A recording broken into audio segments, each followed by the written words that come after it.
প্রত্যেক অনুষ্ঠানের শুরুতেই আপনার কাছ থেকে বিভিন্ন সংজ্ঞা জেনে নেই, আর আজকের অনুষ্ঠানেও সেটা ব্যতিক্রম হবে না।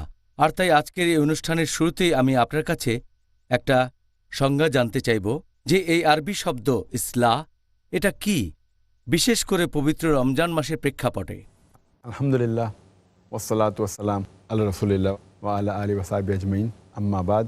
আউযু বিল্লাহি মিনাশ শাইতানির রাজীম। বিসমিল্লাহির রহমানির রহিম। রব্বি ইশরাহ লি সাদরি ওয়া ইয়াসসির লি আমরি ওয়াহলুল উকদাতাম মিন লিসানি ইয়াফকাহু কাওলি। আরবি শব্দ ইসলাহ এর মানে শুধরে দেয়া অথবা উন্নতি করা অথবা মেরামত করা। যখনই একজন মুসলিম অন্য মুসলিমকে শুধরে দেয় অথবা তাকে উন্নত করে, সেটাকে বলা হয় ইসলাহ। যেমন ধরেন একজন মুসলিম কোনো ভুল করছে, হয়তো নামাজ পড়ার সময় বা ইসলাম অনুযায়ী অন্য কোনো কাজে বা যে কোনো কিছু, যদি কেউ তাকে শুধরে দেয় সেটাকে বলা হয় ইসলাহ। কোরআনে নবী শুআইবের কথা আছে, সূরা হুদ অধ্যায় নম্বর 11 আয়াত 88। আমার একমাত্র ইচ্ছা তোমাদের উন্নতি সাধন, তোমাদের সংস্কার আমার সাধ্যে যতখানি কুলায়, আর আমি সফল হব যদি আল্লাহ সুবহানাহু ওয়া তাআলা সাহায্য করেন। আমি তার উপরে নির্ভর করি এবং তারই অভিমুখী, আল্লাহর উপর ভরসা করে তারই সাহায্য চাই। এখানে আমরা বুঝতে পারছি শুআইব আলাইহিস সালাম ইসলাহ দিয়েছিলেন নিজের সম্প্রদায়কে। এছাড়াও পবিত্র কোরআনে বলা হয়েছে সূরা নিসা অধ্যায় নম্বর 4 আয়াত নম্বর 114, বলা হয়েছে যে তাদের গোপন পরামর্শে কোনো কল্যাণ নেই, তবে তার কল্যাণ আছে যদি সে নির্দেশ দেয় দান, খয়রাত, সৎ কাজ এবং শান্তি স্থাপনের দুজন মুসলিমের মধ্যে। যদি সে এরকম কোনো কাজ করে তাহলে গোপন করার অনুমতি আছে। কেউ যদি এমন কাজ করে আল্লাহ সুবহানাহু ওয়া তাআলার সন্তুষ্টি লাভের আশায়, সে তাহলে পুরস্কার পাবে, মহাপুরস্কার। এটা বাদে সাধারণত গোপন কথা বেশিরভাগ সময় ভালো না, যদি না সেটা হয় কোনো দান, খয়রাত, সৎ কাজ অথবা দুজন মুসলিমের মধ্যে শান্তি স্থাপন করা।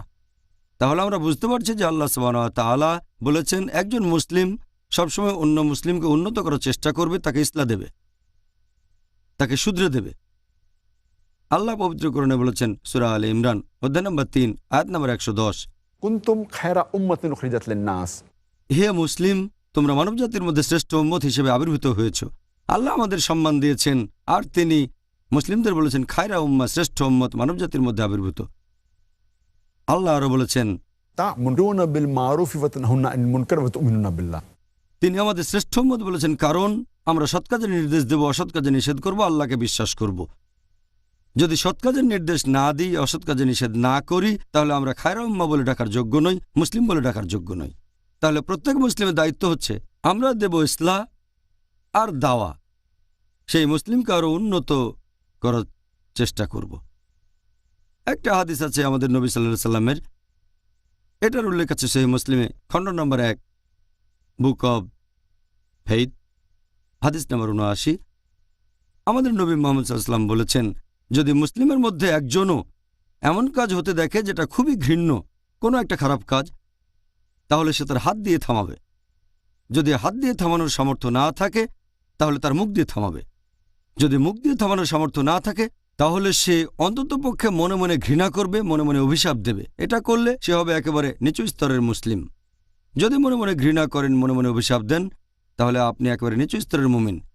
এ কারণে ইসলাম একজন মুসলিমের জীবনে খুবই গুরুত্বপূর্ণ একটা অংশ। জাযাকাল্লাহ খায়ের ডক্টর জাকির। এবারে আমাদের আজকের টপিক অবশ্যই এটা